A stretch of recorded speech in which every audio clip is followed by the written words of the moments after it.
Hi అండి అందరికీ. ఈరోజైతే నేను పచ్చి చింతకాయలతో చారు చేద్దామని అయితే మంచిగా ఫ్రెష్గా కడుక్కొని స్టవ్ మీద అయితే పెట్టినాక కొద్దిగా ఉడికినాక బాగా చారు అయితే ఉడికినాయండి.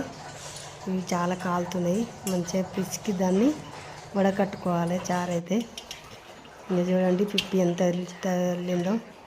ఇప్పుడైతే దీంట్లో పోపు అన్న చేసుకోవాలి. ఈ పిప్పి అయితే మేము చిన్నప్పుడు చింతగింజల్లాగా తినేది మేము. ఇప్పుడైతే తాలింపు పెట్టుకోవాలి.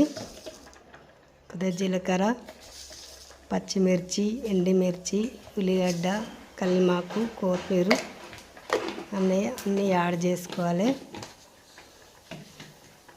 సంవత్సరానికి ఒకసారన్నా ఈ పల్చి పులుసు చారు అయితే తినాలండి. చాలా చిన్నప్పుడైతే బాగా చేసేవాళ్ళు. ఇప్పుడైతే తక్కువ చేయడం అయితే రండు గురించి నేను కూడా ఒక సంవత్సరానికి ఒకసారి చేయాలని ఈరోజైతే కొన్ని చింతకాయలు తీసుకొచ్చి చారు చేస్తున్నాను. మీకు ఎంతమందికి చింతకాయల చారు అంటే ఇష్టమో కామెంట్ బాక్స్లో కామెంట్ పెట్టండి.